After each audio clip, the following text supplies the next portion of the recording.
नाज़रीन और सामीन, ज़वार शाह निहाल के कमरे में जाता है और जाकर साफ साफ कह देता है, शबाब की तरफ से जो तुम्हारा दिल दुखा है और रो रही हो तुम, मैं उसकी तरफ से माफ़ी मांगता हूँ। ज़वार शाह ने निहाल से साफ साफ कह दिया कि वो मेरी आशिकी थी, वो मेरी दीवानगी थी, वो मेरी महबूबा थी, लेकिन औलाद ना होने की वजह से उसने मुझे तुम्हें सौंप दिया है। शबाब मुझसे बहुत ही ज़्यादा मोहब्बत करती है, मेरे बगैर वो जी नहीं सकती। बस उसकी औलाद नहीं है, जिसकी वजह से उसने मेरी और तुम्हारी शादी करवाई है। और तुमसे औलाद हासिल करने के लिए तुम इस खानदान को वारस दोगी तो हमें बे औलाद जोड़े को हम औलाद मिल जाएगी। निहाल ये बात सुन के कहती है, साईं आपको ये सब कुछ सफाइयाँ देने की ज़रूरत नहीं। अल्लाह ताला मुझे साहिब औलाद बना दे, वो औलाद आप ही के नसीब में होगी।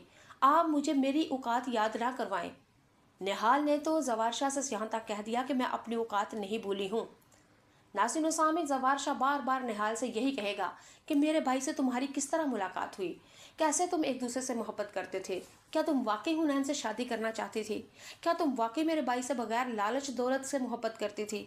नाज़रीन व सामीन, अब हमारी निहाल ने तो ज़वार शाह से यहाँ तक कह दिया कि बात सुने साईं, मैं आपकी बीवी हूँ और मुझे अच्छा नहीं लगता कि आप बार बार मुझे अपने भाई के बारे में मुझसे पूछते हैं। आप अपने बारे में मुझसे पूछिए, मैं आपको बताऊं मैं आपसे कितनी मोहब्बत करती हूँ।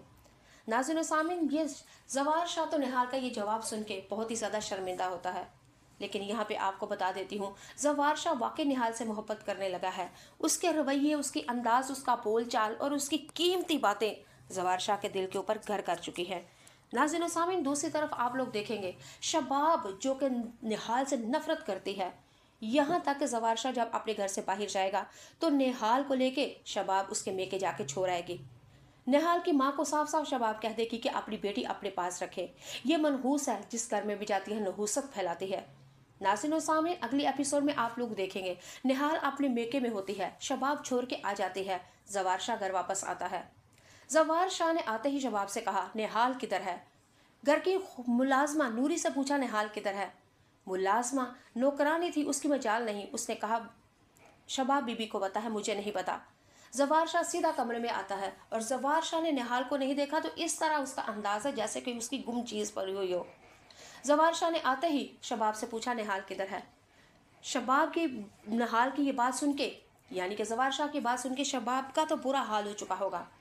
शबाब साफ साफ कहेगी, ज़वार शाह मैं भी तो तुम्हारी बीवी हूँ, मुझसे अपनी प्यास बुझाओ, मुझसे अपनी याद ख़त्म करो, मैं भी तो तुम्हारे सामने हूँ, मैं तुम्हें सामने नज़र नहीं आ रही, लेकिन तुम्हें निहाल की फ़िक्र पड़ी हुई है। ज़वार शाह शबाब से कहेगा कि मेरी बात सुनो, जो मैं बात पूछ रहा हूँ बस मुझे वही बताओ, तुम भी मेरी बीवी हो, मैं तुम्हारे साथ भी इंसाफ करता हूँ, एक रात तुम्हारे पास एक रात उसके पास, लेकिन मैं हक तलफी नहीं कर सकता और नाइंसाफ़ी नहीं कर सकता। उसके हिस्से की रात, उसका हक मैं तुम्हें नहीं दे सकता और तुम्हारा हक उसको नहीं दे सकता।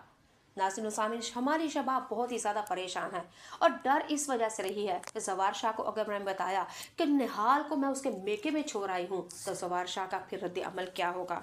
नाज़रीन व सामीन, ड्रामा आप लोगों को कैसा लग रहा है। बहुत ही ज़्यादा इंटरेस्टिंग, बहुत ही ज़्यादा धमाकेदार और बहुत ही ज़्यादा स्ट्रॉन्ग स्टोरी है। नाज़रीन व सामीन, ये वो ड्रामा है जिसकी लंबे लंबे सीन्स होने के बावजूद भी इंसान उकताता और बेजार नहीं होता। यही वजह है कि कोई भी ड्रामा हिट और कामयाब होने की यही गारंटी होती है।